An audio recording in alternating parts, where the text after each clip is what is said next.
Hey guys, dito kuhanan ko ng video yung lugar kung saan magstay yung aming kinuha sa Pilipinas na magtatrabaho sa amin o yung trainee. Yan, dito siya lalabas guys.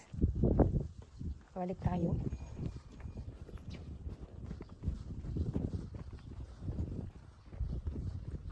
Yan, wala kasing parking yung kanyang lugar na aming nilintahan. Kaya nagpark tayo sa malayo, malapit sa bank. Pasok lang siya dito guys. 6 na buwan din namin siyang hinintay, so darating na siya sa sunod na araw. Kaya kinuha na namin siya ng apartment at kasunduan from the agency ng Japan at agency sa Pilipinas. So kung papasok siya araw-araw, mag-detain siya lang siya or bike or charingko ang tawag dito. Andyan kasi wala namang parking at saka hindi naman siya nagka-car. So mga 20 minutes siguro siya babiyahe sa, ayan oh, katulad niyan. Diyan siya mag-park. Ayan. So first floor lang yung kanyang apartment. So dito, buksan na natin. Ayan, dito siya titira. So medyo malapit lang naman din sa office at sa bahay na pupunta siya araw-araw. Ito yung kanyang room. Wala pa siyang mga gamit. Binubuo pa namin. Darating pa lang yung order namin na bed. Nakasit na. Washing machine, kalan, lutuan, rice cooker. Tsaka, yan yung mga gamit niya dito. Kumpletuhin namin siya ng gamit. Isa lang naman siya guys. So, ayan. Yung room niya. Lumang style ng apartment dito sa Japan. Ayan. Ito yung kanyang toilet. At ang kanyang liguan. Yan, liguan niya guys. Ito. Oh. Ganda naman siya. Yun nga lang, malayo yung parking para sa car. Kaya mag-bike lang siya. Papunta sa amin pag nagtatrabaho na siya. Ito yung apartment niya. So, hopefully, first time namin kumuha sa Pilipinas na mag-work. Ayan. Isa lang naman. Ito yung labas niya.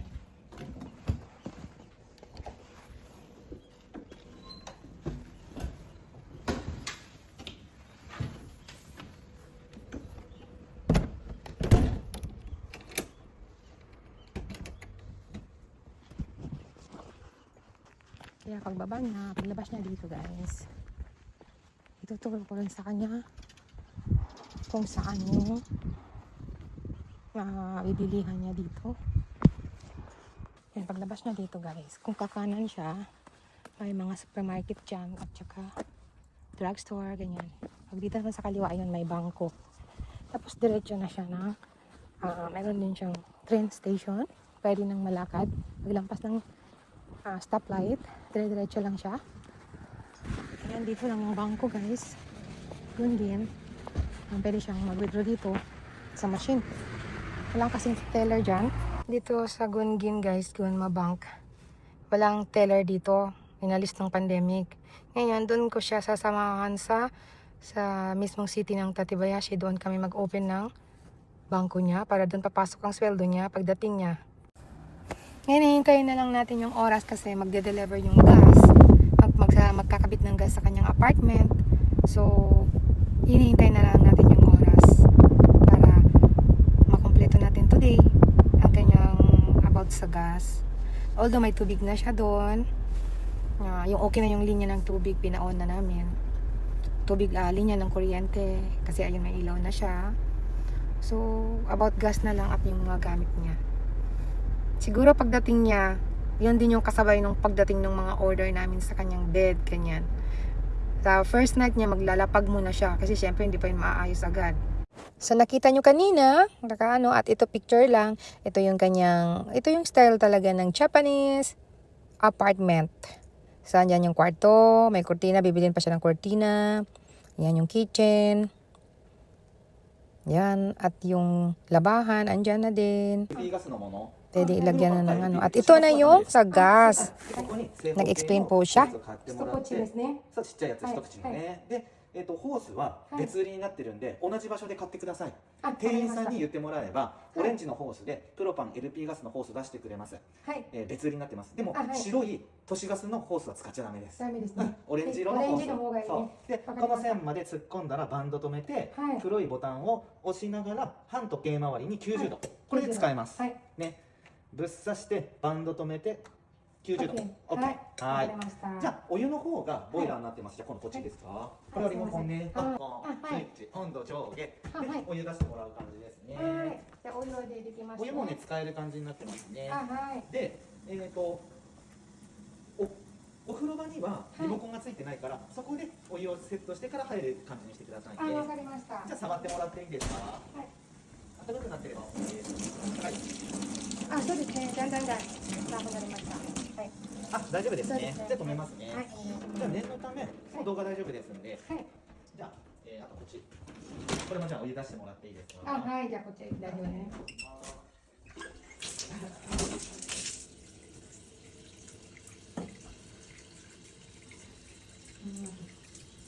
はい、じゃあお湯を入れてます。はい。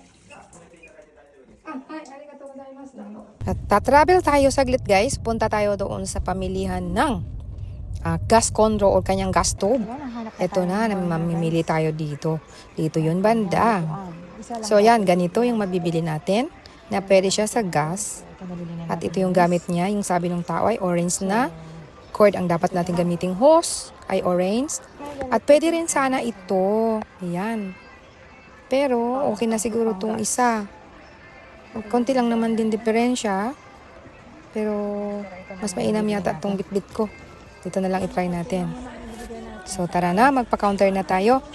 Yan, sinabit na natin guys. Yung iginoro ng lalaki.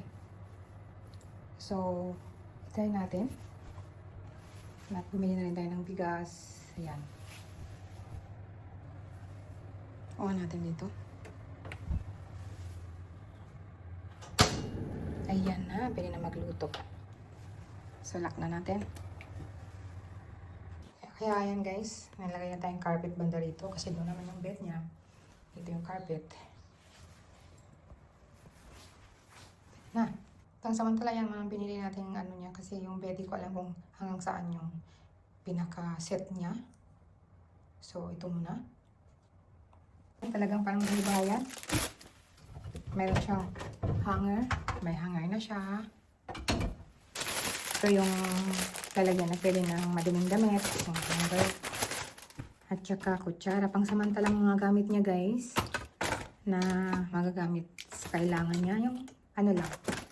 Possible lang niyang pwedeng gamitin. Mga basic needs. Yan. Kulang pa yan. Pag nandito na siya sa kalang samahan mamili. Tapos, pag naubos na yung gamit niya, siya na yung cargo nun. Pwede naman siyang samahang bumili, pero siya na yung gagastos. Ngayon, unang gamit niya, bibigyan na muna namin siya. Next day, guys, ayan. Ilagay na natin. So, bed na lang yung kulang niya. Darating bukas, guys. Pero nandito na siya today. Kaya patulogin muna namin siya sa hotel ba? Or kung papayag siya dito lang. Kasi malamig, hindi pa kompleto. Umalis tayo saglit guys, kasama na si Habi. May bibilin lang kami na, mamimili lang kami ng kanyang pwedeng gamiting jitensya or kanyang bisikleta. So, kailangan natin ng makabili ng bisikleta para pagdating niya, pwede na siyang pumasok guys. Na magbibisikleta lang. Galing sa kanyang apartment. So, pagdating niya, tuturo natin kung saan siya dadaan at saan kami mamamalengke. Samahan ko muna siya. Hindi ko alam kung anong pipiliin namin dito. Basta tumingin na muna kami. Dahil tumaglit na kami dito dahil nag-lunch na rin kami ni Habi dito. Kasi mayroong food court sa taas. So si Habi nang bahala nito. Naisip namin ni Habi, nasa room na lang siya matutulog. Bibigyan na lang namin siya ng panglamig. Yung parang ibabalot yung katawan. Yung parang pang camping na style.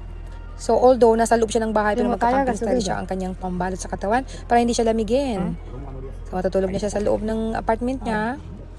At sinamahan na rin pala siya ng agency sa bangko. So, okay na ang lahat. Ayan guys, bumalik na tayo sa office. Guys, ayan na. Buksan na natin. Sorry, we're closed. Ayan. So, apply natin dito. maglalakad tayo. Mag-walking tayo ng afternoon walk para sabay sa mga magagandang flowers ng sakura. O, diba? Pero magpaalam muna ako, tatawag lang ako, guys. Bago ang lahat, so guys, Ice cream muna tayo. bye for now. Bago ang lahat, ayan. Titingin tayo kung may ice cream dito. Kahit ano ang lalamunan natin. Gusto kong mag-ice cream. Agoy. Ice cream ni Habi. Pakialaman natin. Ayan, isa na lang. Pang-rehearse naman. Isa na lang yung favorite na chocolate. Ano na lang dito? Ito na lang milk. Binuksan natin itong isa, guys. Vanilla. Yan, tikman din natin yung mamaya. Pero alis na tayo. Ay nako, nang naka ako ng ice cream. Sabi naman niya, kainin ko daw eh. Kain daw ito eh. Kaso nga lang, magalit yun kasi yung boses ko.